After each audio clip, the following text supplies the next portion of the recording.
Bienvenido al día número 3. Vamos a ver los presupuestos y las modalidades de contratación, cómo se establecen y cómo afectan las modalidades, la forma en que se selecciona el proveedor. Inicialmente vamos a ver que hay dos palabras que son muy similares en contratación estatal, en nuestra vida diaria, pero en contratación estatal son totalmente diferentes, que son la mínima cuantía y la menor cuantía. Para las entidades estatales se establece un presupuesto anual de la siguiente manera. Este presupuesto se establece en un valor como salarios mínimos mensuales legales vigentes para no tener que estar, digamos, cambiando este valor cada año. De esta manera tenemos 5 escenarios muy interesantes por acá, donde el escenario de la entidad estatal con más recursos tiene mayor o igual a 1.200.000 salarios mínimos mensuales legales vigentes. Tengamos presente que esto es similar a, no es lo mismo el presupuesto que requiere un SENA, una alcaldía, un ejército nacional, que la alcaldía de un municipio pequeño, porque tienen alcances diferentes. Entonces acá aplicaría este, digamos, para la alcaldía o para el ejército, y este aplicaría para la alcaldía del municipio pequeño. De aquí salen dos pilares, entonces, la menor cuantía y la mínima cuantía. ¿Qué debemos identificar siempre? Que es una de las preguntas que más se relacionan. Que la mínima cuantía siempre va a ser el 10% de la menor cuantía. Siempre. Absolutamente siempre va a ser el 10% de la menor cuantía. De esta manera, entonces, vemos que una mínima cuantía, por más alta que sea, va a tener un presupuesto de 100 salarios mínimos, es decir, en este momento, 2020, sería 87.700.000. Cuando la entidad estatal así lo determine, pero podemos encontrar mínimas cuantías de 15 millones, de 5 millones, de 1 millón o hasta de 500.000 pesos, dependiendo lo que la entidad estatal determine. Siempre vamos a tener estos rangos en los cuales la entidad estatal, para ellos siempre su menor cuantía viene estando por este rango y la mínima siempre va a ser el 10% de la menor cuantía. Una vez tengamos entonces esto claro, vamos a mirarlo cómo se ve esto en representación de modalidades de contratación. Si la entidad estatal, en este caso que es la que tiene un presupuesto inferior a 120.000 salarios mínimos, vamos a tener que tiene una mínima cuantía de 28 salarios mínimos.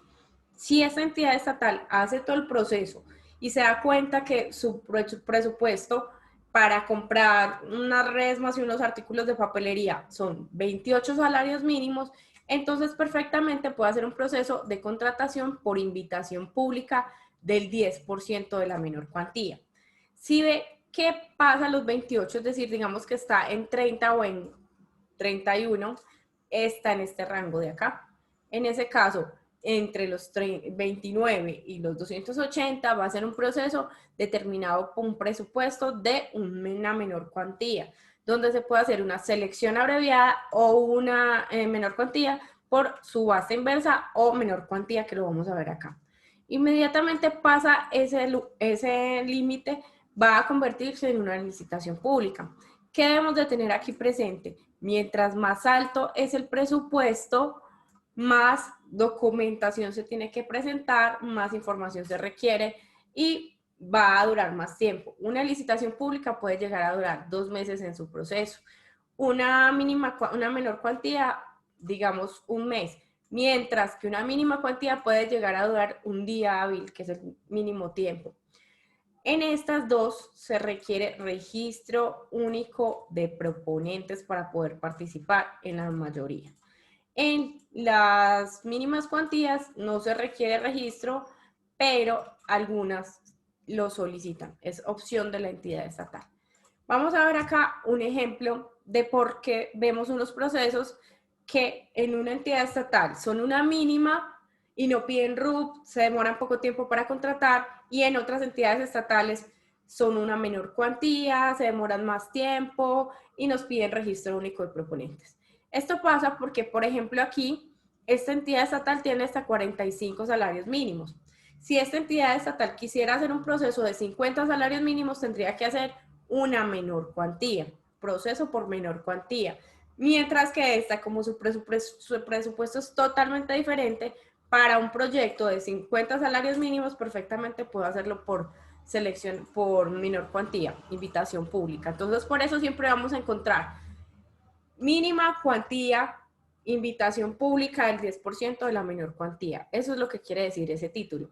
Cuando las entidades estatales publican esto, ellos ya tienen determinado si es mínima, si es menor, si es licitación pública. Pero es importante que lo sepamos para que podamos identificar cómo van moviéndose esas modalidades de contratación dependiendo de los presupuestos. Ahora vamos a ver qué es la licitación pública. Como vemos, es la más grande de las modalidades de contratación.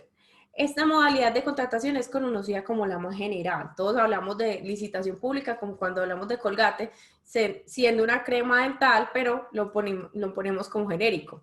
Así sea que estemos presentando una mínima cantidad, decimos que es una licitación. Resulta que la licitación pública tiene una forma de establecer quién es la empresa que se va a ganar el contrato de la siguiente manera. Lo primero que se hace es convocar a que todos los interesados en participar puedan hacerlo, siempre y cuando estén en igualdad de condiciones. ¿Cómo lo hacen? Por medio de unas plataformas que vamos a ver dentro de este reto. El factor de selección de la licitación pública es precio más calidad. Más no quiere decir que el precio tenga un valor o la calidad es otra. Simplemente estos son factores de puntaje o lo que conocemos como ponderables. Entonces, en este caso, la entidad estatal te va a decir varias reglas. Puede ser diferente para cada proceso de contratación y te va a dar la posibilidad de ganar cierto puntaje. Al final, entonces, ¿quién es el que se va a ganar el contrato? La empresa que tenga el mayor porcentaje o el mayor puntaje posible. Digamos que aquí por menor precio te van a dar 70 puntos. Y luego te dicen en calidad, no es necesariamente que los productos funcionen, porque eso ya es obvio, sino que te dice que te lo va a sumar con factores de calidad como relación de experiencia, garantías extras, que las piden mucho, dependiendo de qué, del contrato. No todos los procesos funcionan igual, hay algunos para obra civil, otros para servicio, para suministros. Y en total, este puntaje de la calidad te va a dar 30 puntos, para un total de 100 puntos. Luego, ¿qué hacen? Evalúan las propuestas que se presentaron y acorde con eso, entonces verifican. El proponente A presentó la propuesta y tuvo 70 puntos. El proponente B presentó la propuesta y tuvo 90 puntos. Y el proponente C, digamos que aquí son 3, tuvo 100 puntos. Entonces, en este caso, ¿quién es el que se le va a ganar el contrato? El de los 100 puntos. En estos procesos podemos encontrar que a veces los factores de puntaje son difíciles de acceder y los factores habilitantes, que es que nuestra empresa esté legalmente constituida, que pague los aportes, que cumpla con los requisitos de experiencia y financieros, entonces eso es habilitante, pero si no tenemos el puntaje, nada ganamos, porque puede que otra empresa esté habilitada, pero si tenga el puntaje, entonces perdemos el tiempo presentando la oferta. También pasa que si solamente una empresa se presentó, digamos que estas dos no se presentaron o fueron descalificadas. En ese caso, este puede tener 80 puntos, pero se le debe adjudicar porque es la única empresa que está en ese momento habilitada. ¿Cómo funciona la licitación pública? Es la regla general para elección de contratistas, pero ya vimos que aplica dependiendo de sus presupuestos. ¿Cuándo aplica? Cuando los bienes y servicios son de características técnicas complejas. ¿Qué quiere decir complejas? Yo puedo coger cualquier elemento y si mi ficha técnica es similar a las de otras empresas, sin importar la marca, entonces no hay ningún problema. Me pueden poner, entonces simplemente es una característica técnica similar. Mientras que compleja es que mi ficha técnica no es similar a la de ninguna empresa. En ese caso se hace una licitación pública. Y cuando el presupuesto es mayor a la menor cuantía de la entidad estatal, que es lo que vimos en las barritas. Si teníamos la barrita, por acá estaba la mínima cuantía, la menor cuantía, y cuando superaba el presupuesto quedaba en este lugar en donde va a ser la licitación pública. La mayoría de las veces aplica ese en este escenario. Vamos a ver cuáles son las etapas de la licitación pública. En este punto voy a ser un poco enfática en cada etapa para que en las etapas siguientes no tengamos que hacer como paradas ahí, porque estas etapas son similares en todas las modalidades de contratación. Tenemos aviso de convocatoria, que es el aviso en donde la entidad estatal está publicando que está interesado en recibir propuestas y que todos los que quieran participar pueden hacerlo. Esto lo hacen en una etapa que usualmente se llama borrador. Y con ese borrador simplemente podemos ir verificando si queremos o no participar. En esta etapa también aplica la parte 2, que es publicación del proyecto de pliego de condiciones y los estudios previos. Estos son documentos que podemos leer para verificar qué está comprando la entidad, de dónde se basó para saber que ese producto o servicio tenía ese costo, que eso lo vamos a ver en los estudios previos, y el proyecto se llama así porque es un borrador del pliego de condiciones. Como su nombre lo dice, es en donde van a estar todos los requisitos y las condiciones que debemos de cumplir para poder participar en el proceso de contratación. Como es un borrador, podemos hacer observaciones. ¿Cómo funcionan estas observaciones?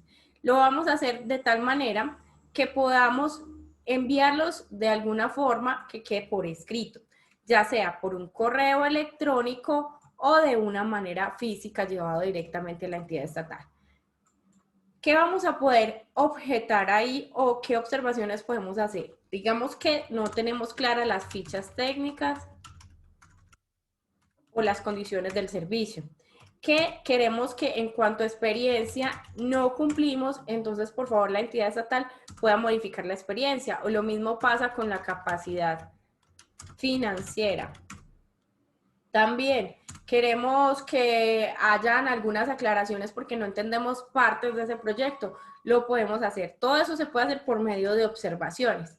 ¿Qué tenemos aquí? La entidad estatal tiene la posibilidad de respondernos. No es obligatorio decir sí o no. Luego de esto, entonces tenemos una audiencia de asignación de riesgos.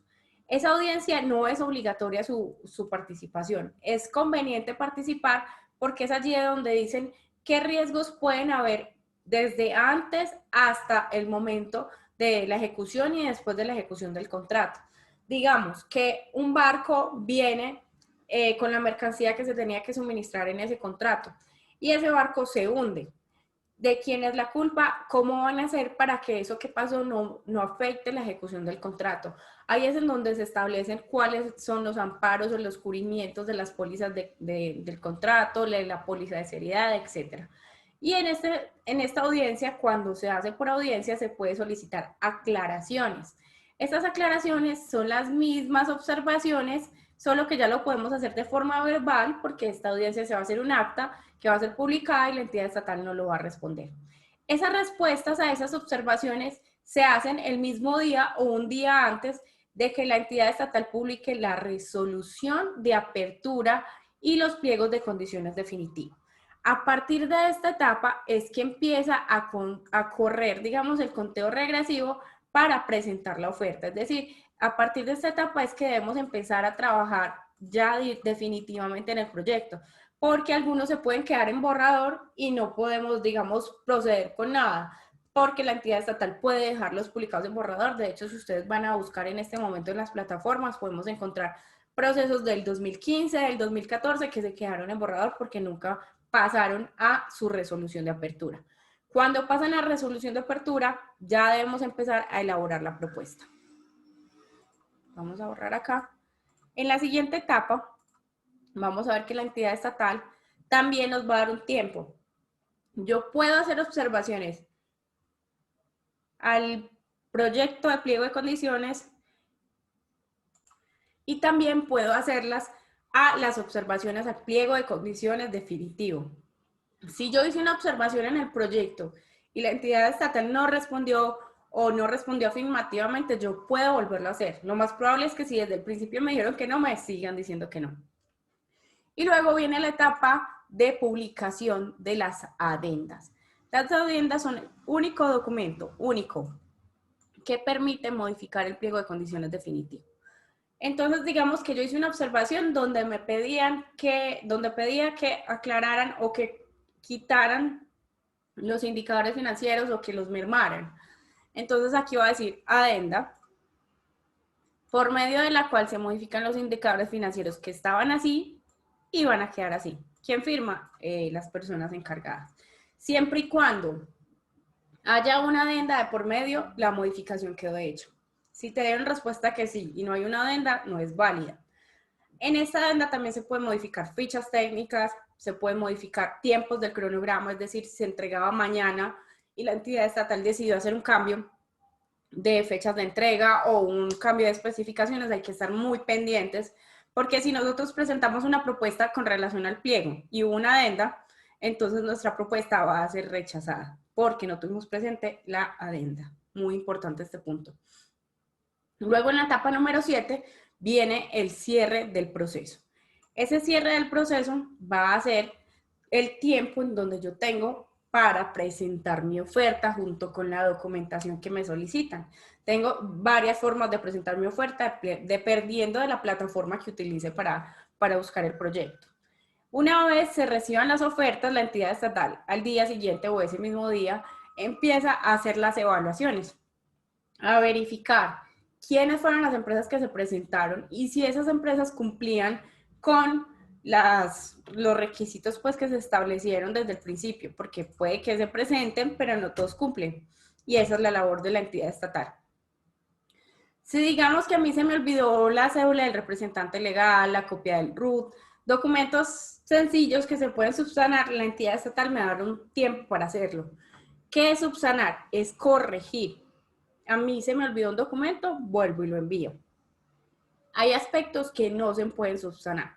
¿Cómo? Si yo no cumplo con los indicadores financieros, se puede, pero ¿cómo voy a hacer para modificar el registro de proponentes? No me va a dar el tiempo, porque aquí en la subsanación te dicen, tienes hasta este día y hasta esta hora para subsanar. Si tú no lo haces, por sencillo que sea el documento, puede ser la cédula del representante legal, te van a descalificar inmediatamente. Por eso hay que estar pendientes de esos informes de evaluación y de esas fechas para subsanar. Luego sale el informe de verificación donde dice quiénes subsanaron, quiénes no subsanaron y cuáles son los puntajes de las empresas que se presentaron. En la etapa número 11 va a estar el traslado del informe de verificación. Ese traslado va a ser por 5 días. En este periodo de 5 días, las empresas van a poder participar y decir si están de acuerdo o no con el informe que se publicó. Por eso tenemos la posibilidad de hacer esas observaciones a ese informe de verificación. Una vez pase estos 5 días hábiles, vamos a tener el tiempo para hacer el acto de adjudicación. ¿Es obligación estar en este acto? Si somos la empresa que ha sido habilitada, la que tuvo mayor puntaje, claro que sí, porque este acto es en donde se va a decir quién es la empresa que se ganó el contrato y se da todo el protocolo para la adjudicación de dicho documento. Bueno, la selección abreviada por menor cuantía. Este es un proceso un poco más simplificado que la licitación pública. Vimos que no duraba 2 meses, sino que dura periodos más pequeños, puede ser un mes y medio o un mes. El objetivo es hacer procesos más simplificados. Si se me va la voz, me disculpan que preciso hace 2 años no me daba gripa, ya me dio gripa, lo dije. Entonces, tengo la voz un poquito afectada. Para garantizar la eficacia de la gestión estatal. Entonces, no vamos a tener entonces un proyecto de contratación estatal, toda un área de contratación, haciendo un proceso de 2 meses para contratar 20 millones de pesos si la entidad estatal tiene un presupuesto mayor. Entonces, lo hacemos de una manera más simplificada para ser un poco más eficientes en la gestión. Resulta que la selección abreviada menor cuantía tiene 2 formas de presentarse. La una es menor cuantía, entonces se llama selección abreviada menor cuantía. Y la otra se llama selección abreviada menor cuantía por subasta inversa. Ambas son selección abreviada, ambas son menor cuantía. La diferencia es la forma de seleccionar el proveedor, que son totalmente diferentes. ¿Cuándo aplica la selección abreviada menor cuantía? Cuando los bienes y servicios a contratar son de características técnicas uniformes. Todo lo contrario a la licitación pública, Acá podemos coger las fichas técnicas, estandarizarlas en una sola y todas las empresas cumplen. En la licitación, no. Entonces aquí tenemos la posibilidad de tener como esa competencia. Recordemos que en la licitación igual, si supera el valor de la menor cuantía, debe ser por licitación pública. ¿Cómo funciona la subasta? ¿Cuál es la diferencia entre la subasta y la menor cuantía? Tienen una característica, que cuando el presupuesto es la menor cuantía, la entidad estatal, es decir, en la barrita de la que estaba aquí en la mitad, es un proceso de menor cuantía. Recordemos que la entidad estatal de cada entidad estatal tiene diferentes menores cuantías, dependiendo de los recursos que necesite. Por acá vamos a ver el factor de selección. Puede ser precio, que es la subasta inversa, o puede ser precio más calidad. Bueno, me disculpan, pero como les dije, tengo una gripa que se me está yendo. Entonces, tengo que jugar con mi voz. Y me propuse hacerles este reto este mes, así que lo voy a hacer. Bueno, esa selección abreviada menor cuantía. Vamos entonces a ver qué se va a hacer en el caso de prestación de servicios de salud. Siempre que vamos a ver un proceso de servicios de salud, nos vamos a encontrar con un proceso de menor cuantía. En ese caso lo podemos hacer cuando se declara desierta una licitación pública.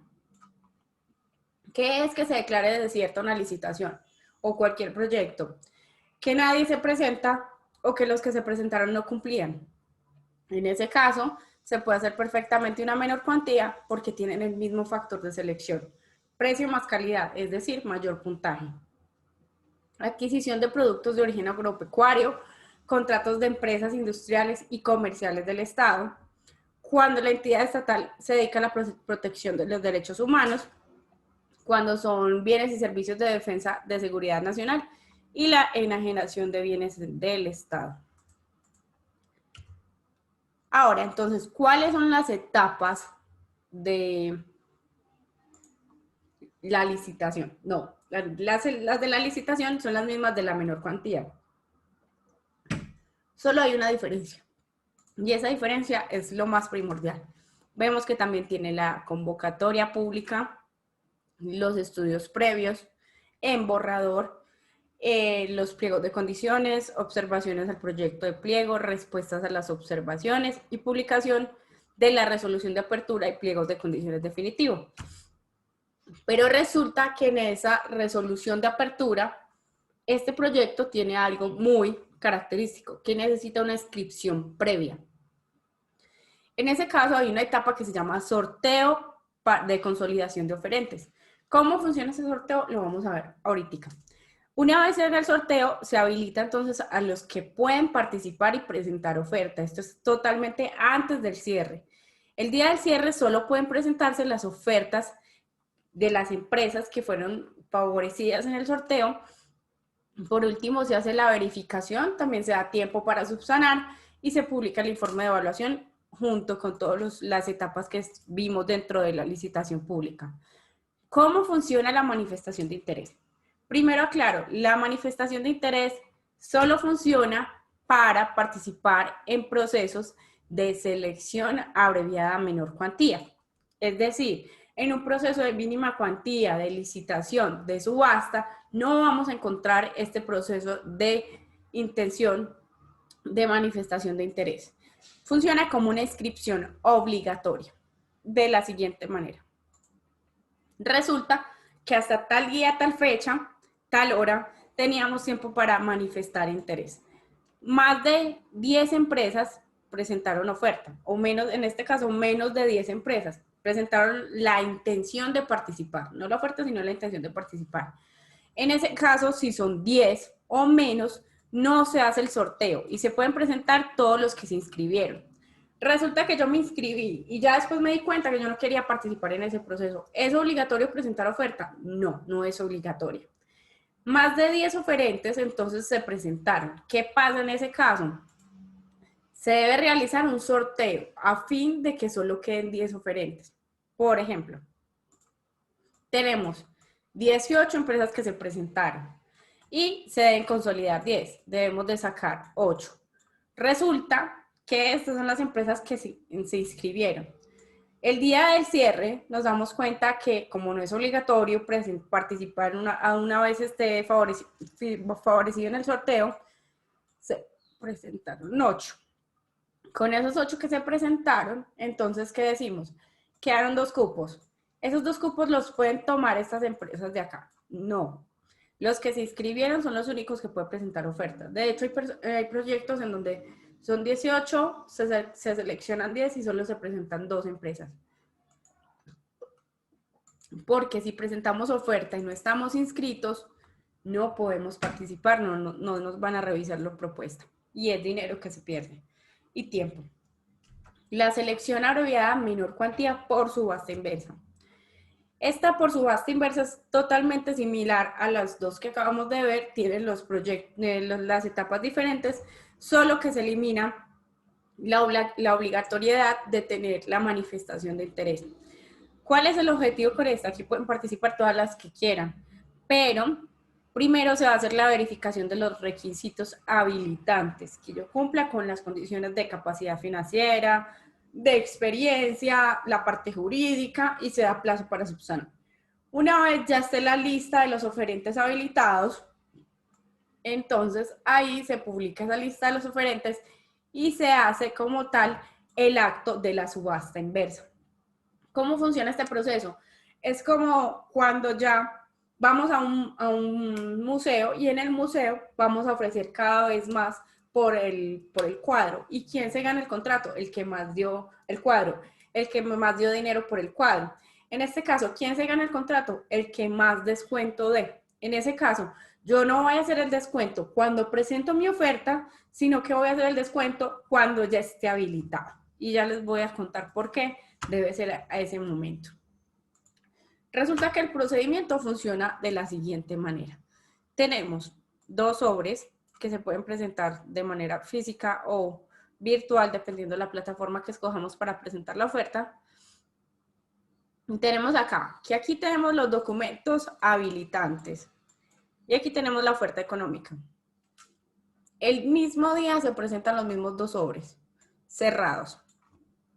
¿Qué hace la entidad estatal? Abre los documentos habilitantes y los revisa. Y este se mantiene completamente cerrado hasta el día de la subasta, que puede ser 15, 20 días después de la presentación de la oferta. Si yo cumplo con la capacidad habilitante, la financiera, la experiencia, la jurídica, me abren el sobre y puedo participar en la subasta. Si no cumplo con esta capacidad habilitante, no puedo participar en la subasta. El día de la subasta se abren estos sobres en presencia de los oferentes. Si es una subasta, puede ser presencial o puede ser virtual, pero se abren estos sobres solamente ese día. Y se escoge la propuesta más económica que se haya presentado en ese momento. Digamos que el proponente A presentó la oferta en 90 millones, el proponente B presentó la oferta en 80 y el proponente C la presentó en 95. De estas entonces se escoge la más económica. ¿Cuál es la más económica en este caso? Sería la de 80. ¿Para qué se escoge? No quiere decir que ese es el que se ganó el contrato. Tenemos un presupuesto, que se me había olvidado acá, que ese presupuesto es muy importante. Resulta que el presupuesto es de 100 millones. Recomendable, si el presupuesto es de 100 millones, vamos a irnos al tope. Lo más cerquita que podamos, 99 y algo, porque es en el procedimiento de la subasta como tal que vamos a bajar el precio. En este caso, ya estamos dejando de percibir 20 millones de pesos. ¿Por qué dejan de percibir? Resulta que hay algo que se llama margen mínimo de mejora, que siempre lo vamos a encontrar dentro de los pliegos antes de participar en la oferta, desde que salen los borradores. Entonces, el margen mínimo de mejora.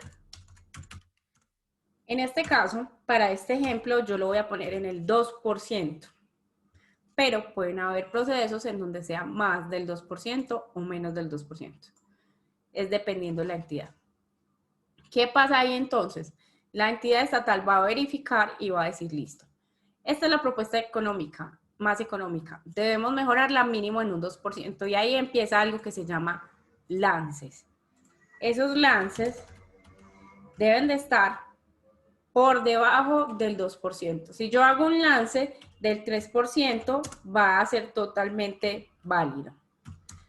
Y si yo hago un lance del 1%, es decir, por debajo del margen mínimo, es decir, un descuento, los lances son como descuentos, mi propuesta va a ser completamente rechazada. ¿Qué pasa al ser rechazada? No es que, ay, yo me equivoqué, ya quiero seguir participando, yo no lo vuelvo a hacer. No. Resulta que si tú te equivocaste en esto, porque no entendiste la dinámica, porque era tu primer proyecto, etcétera, no vas a poder seguir presentando ofertas. Es decir, perdiste todas las oportunidades que tenías de haberte ganado ese contrato. Por lo tanto, hay que tener muy presente este margen mínimo de mejora. A partir de ahí, entonces, la entidad estatal va a poner que de los 80 millones debemos hacer descuento. Cuando es presencial, entonces nos pagan un sobre y nos dicen que debemos hacer un lance. El lance resulta que es un formato donde ponemos el valor y la firma. A este proceso debemos ir los representantes legales. Si no es un representante legal, debe ir una persona apoderada y autenticada de notaría. Porque cada vez que se firma un lance es como si estuviera firmando un contrato en caso de que se gane el contrato. En este caso, el primer lance debe mejorar los 80 millones de pesos como mínimo en un 2%. Entonces, digamos que aquí lo voy a poner en un 75 millones.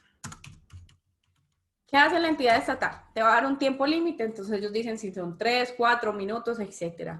Y sobre ese tiempo límite, entonces lo que va a hacer es recoger los sobres y decir, listo, en el lance número 1, la oferta más económica fue de 70 millones. Es decir, no es la mía, es otra. Entonces, ¿qué debemos hacer? Vuelven y envían los sobres para hacer el lance número 2. No, eso no quiere decir que un proceso vaya a durar 3 lances, 2 lances, no hay un límite de lances. ¿Hasta cuándo funciona? Hasta que tengamos la posibilidad de que solamente quede uno solo ofertando. Aquí, ¿qué tenemos que hacer? Mejorar los 70 millones, ya no los 80, sino los 70. ¿En cuánto? Mínimo un 2%. Resulta que por acá, por el lance número 10, el proceso va en 50 millones de pesos. Y el proponente A se retira. ¿Cómo se retira uno? Simplemente dice no hay lance. Que es una casilla que está dentro del formulario. Quiere decir que no vas a hacer más lances de ahí en adelante. Porque no te dan los costos, porque no quieres ganarte el contrato en ese valor. Hay muchas razones. Entonces, en el lance número 11 quedaron solamente 2 empresas participando, que fueron la B y la C. Resulta que en el lance número 11 se bajaron a 45 millones. Entonces, la empresa B dice no hay lance. En el lance 11, en el lance 12, queda una sola empresa, que sería la empresa C. A esa se le adjudica el contrato. ¿En cuánto se le adjudica? En el valor que fue el último lance. No en el valor inicial, es en el valor que fue su último lance. Con este proceso hay que tener algo muy, muy presente, que es el precio artificialmente bajo. Si nosotros damos descuentos mayores a 50, 60, tenemos la posibilidad de que la entidad estatal nos diga, ¿cómo va a hacer usted para ejecutarme a mí perfectamente el contrato si me está dando valores muy bajos? Como yo sé que ese valor bajo no va a afectar la ejecución del contrato. Entonces aquí te dicen, susténteme. Yo tengo que decirle, bueno, es que mira, yo tengo materia prima muy económica, yo tengo mano de obra muy económica, yo tengo una importación, tengo todo eso en inventario y necesito salir de ello. Vamos a hacerlo explicándole y sustentándole. Si la entidad estatal le sirve esa sustentación, me adjudican el contrato. Si no le sirve, no me adjudican el contrato. Entonces hay que tener eso muy presente, y cuando nos vamos a ir para una subasta tenemos que tener la posibilidad de hacer todos los costos de antes de, o si no, se nos pueden ir las luces. Bueno, en resumen, entonces la subasta inversa es el mecanismo que consiste en disminuir el precio en periodos llamados lances. Y nos vamos a basar siempre en el margen mínimo de mejora. ¿Hasta cuándo va a ser? No hay un límite, hay subastas que pueden llegar a durar 2 horas, 3 horas, dependiendo de otras que pueden llegar a durar 10 minutos. ¿Por qué no es recomendable yo hacer el descuento de entrada? Resulta que estoy contra otra empresa que apenas está empezando a licitar, que no entendió y se equivocó. Cuando yo me pude haber bajado un 2% y ganado el proceso con ese 2% del primer lance, me puse a dar un 10%, dejé de percibir el 8%. Entonces es bueno ir bajando de a 2%, un poquito más del 2%, pero no cantidades abismales. Esta puede ser presencial o electrónica. Cuando es electrónica, la entidad estatal cuenta con esta plataforma y nos van a hacer simulacros para poder saber cómo vamos a presentar e interactuar con esa plataforma. Resulta que hay una situación muy bonita de la subasta, que es cuando se presenta un único oferente. Eso pasa, de hecho pasa y ha pasado. No es algo que uno digamos, no, es que ese es el unicornio de las licitaciones. No, pasa. Ese único oferente, si está habilitado, es decir, ya dijimos, cumple con las dos condiciones de experiencia, con las condiciones financieras y con la capacidad jurídica, que fue lo que vimos los primeros días, entonces este oferente le van a adjudicar el contrato. Solo hay una condición, que el valor de su propuesta no esté por encima del valor del presupuesto. Si se pasó por error aritmético, 2 pesos, 1 peso, va a ser descalificado y se declara desierto el proyecto. Y lo tienen que volver a subir. De lo contrario, entonces se le adjudica a este único oferente habilitado. Una vez ya tenemos todo ese proceso, se va a hacer un acta para que sepamos entonces quién es el que se lo ganó, con quién nos estábamos dando la guerra dentro de la subasta, porque en la subasta no se dicen esta oferta es del proponente tal, sino que no dicen de quién es. Muchas veces nos dan contraseñas para poder identificarnos. Bueno, vamos a ver la mínima cuantía. ¿Cómo funciona la modalidad de mínima cuantía? Es un proceso más simplificado. Es bastante sencillo de presentar. De hecho, con la documentación básica de la empresa y la propuesta económica es suficiente, pero en algunas se pide experiencia. Entonces, este es uno de los limitantes para poder empezar a licitar. Aplica a todos los objetos de contratación. Es decir, obra pública, suministro, servicios, etcétera. ¿Cuándo aplica? Cuando el valor no excede el 10% de la menor cuantía.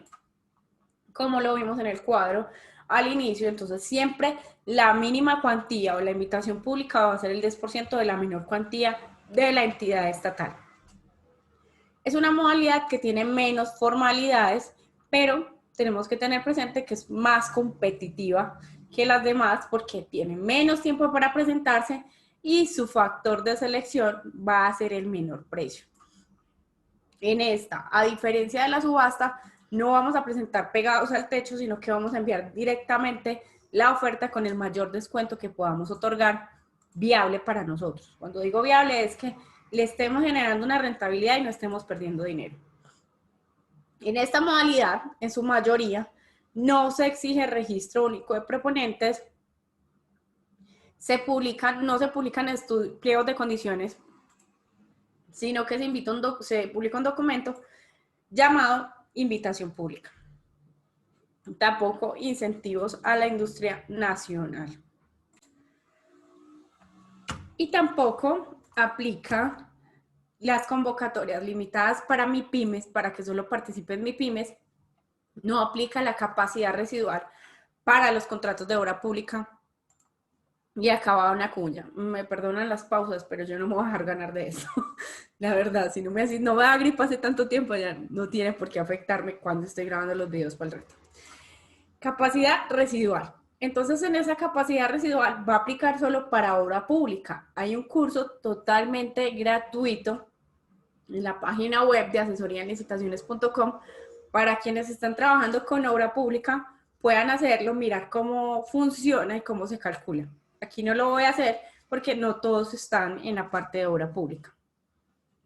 Tampoco aplica formalidades del contrato. Muchas veces no se solicitan pólizas para cubrir ciertas cosas del contrato, sino que simplemente ejecutas y ya. Y tampoco te van a dar un documento que como tal se llame contrato, sino que es una carta de aceptación de la oferta.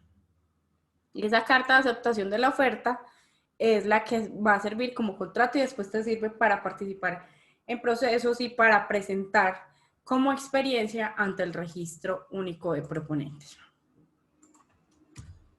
Vamos a tener presente que los plazos de este proyecto son mucho más cortos.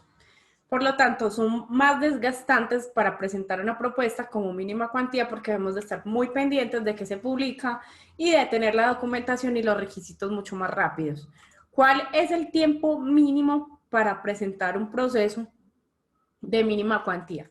Por lo menos un día hábil, contado a partir de la publicación de la invitación. Cuando son procesos en donde yo no alcanzo a llevar la oferta, son bastante limitantes. Hay entidades estatales que te permiten un día para publicar, el segundo día para hacer observaciones y el tercer día para presentar. Genial. Hay otras que ni casi tiempo da para hacer observaciones. En ese caso, debemos de mirar cómo vamos a trabajar esas mínimas cuantías, dependiendo de cómo va a ser la modalidad de presentación, si lo vamos a mirar en lugares cercanos a nosotros para poder llevar la oferta. En cuanto a la documentación, es muy básica, es tener la información de la Cámara de Comercio, los certificados actualizados, del RUT y certificados del Procuraduría y Contraloría actualizados. Simplemente que adicionamos la oferta económica y las condiciones de experiencia. Es decir, lo que se hace nuevo es formatos del proceso y la oferta económica. Entonces también se puede hacer muy rápida, pero si es nuestra primera oferta económica, puede que nos demoremos un poco más. Puede que yo al principio me demore 5 horas haciendo una mínima cuantía, pero más adelante me voy a demorar mucho menos. De hecho, yo hago procesos mucho más grandes en menos tiempo.